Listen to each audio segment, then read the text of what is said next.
Yaitu respirasi, yaitu proses penguraian bahan makanan yang menghasilkan energi. Respirasi yaitu suatu proses pembebasan energi yang tersimpan dalam zat sumber energi melalui proses kimia dengan menggunakan oksigen.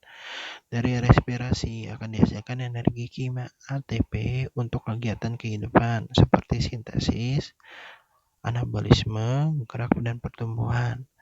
Pada kebanyakan tumbuhan dan hewan, respirasi yang berlangsung adalah respirasi aerob.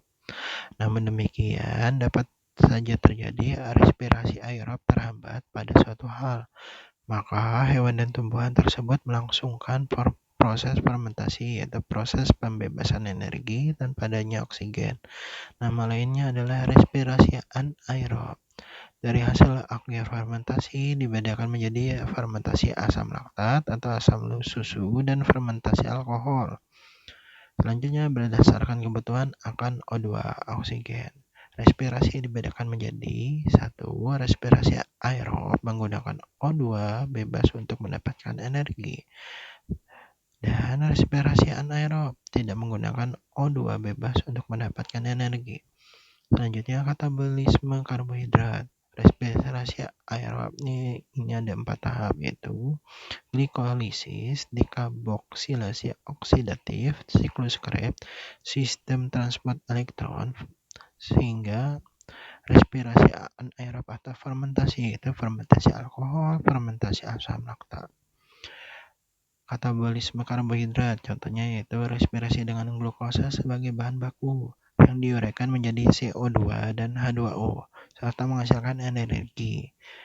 Respirasi aerob secara hana ditulis yaitu C6H12O6 ditambah 6O2 jadi H6H2O plus 6CO2 plus 67 Respirasi aerob yaitu oksidasi molekul-molekul organik oleh sel. Respirasi seluler terjadi di dalam mitokondria pada sel-sel eukariot. Pertama, glikolisis yaitu peristiwa penguraian satu molekul glukosa menjadi asam pirufat, NADH dan ATP.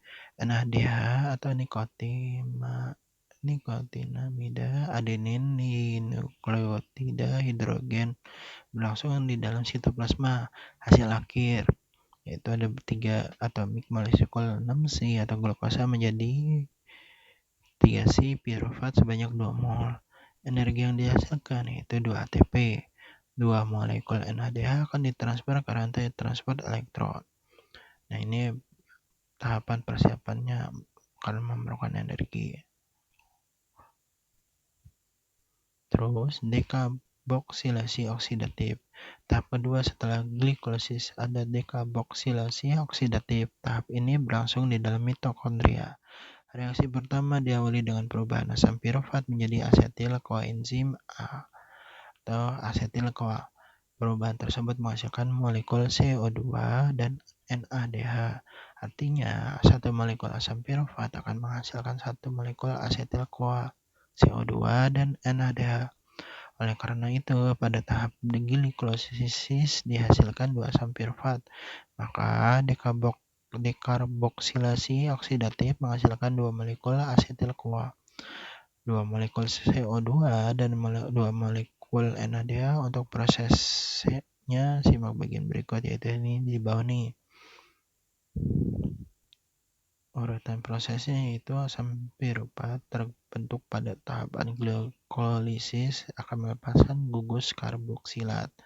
Gugus tersebut akan diubah menjadi CO2.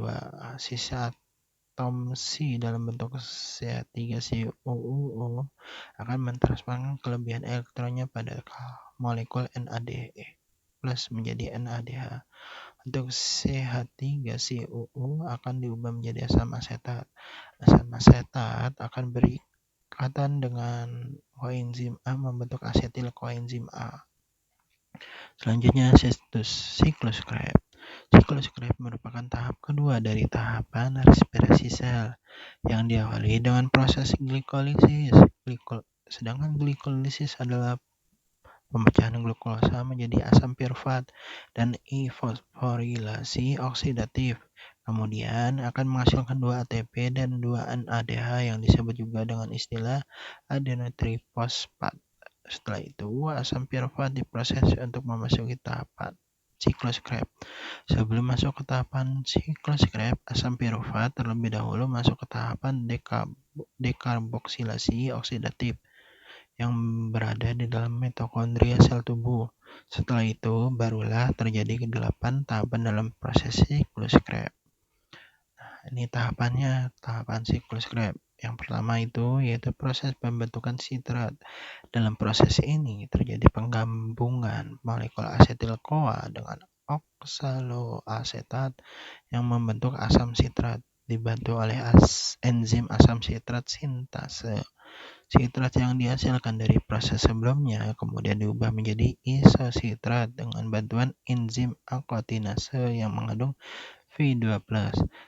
Terjadinya proses dekarboksilasi atau perombakan pertama kali, isositrat yang terbentuk dari tahapan sebelumnya dioksidasi menjadi oksalosuksinat yang terikat oleh enzim isositrat dihidrogenase.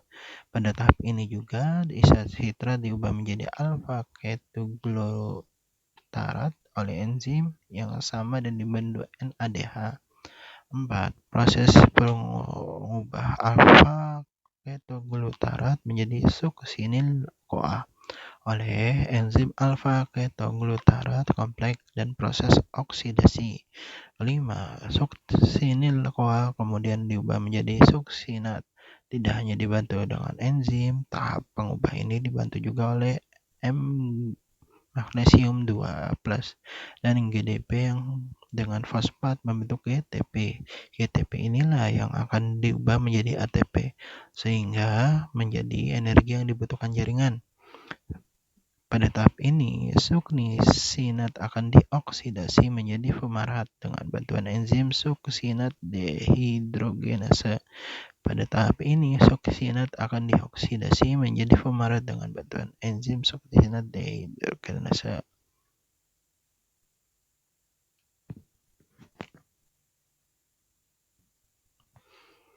Selanjutnya, malat kemudian dioksidasi untuk menghasilkan oksaloasetat yang dibantu oleh dengan enzim malat dehidrogenase.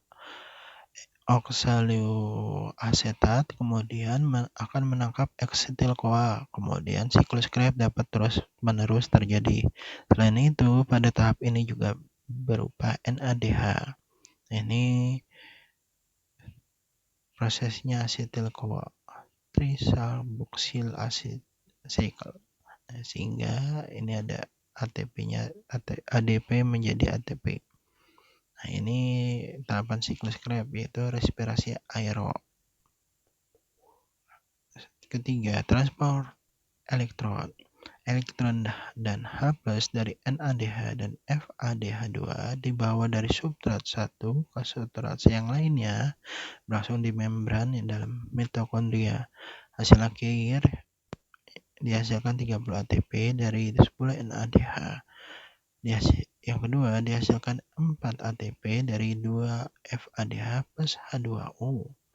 Nah, ini gambaran sistem transport elektron di respirasi aerob. Nah, ini rangkuman reaksi aerobnya. Nah, ini ada glukosa pegal pirufat. Nah, NADH-nya menjadi NAD+ sehingga menjadi siklus Krebs.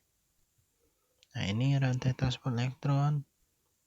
Ini ada H+ kompleks protein pembawa elektron, aliran elektron, dan NADH, NADH+, ADP+ menjadi ATP. Nah, ini rangkuman respirasi aerob. Nah, ini ada proses respirasi aerob. Respirasi anaerob adalah reaksi pemecahan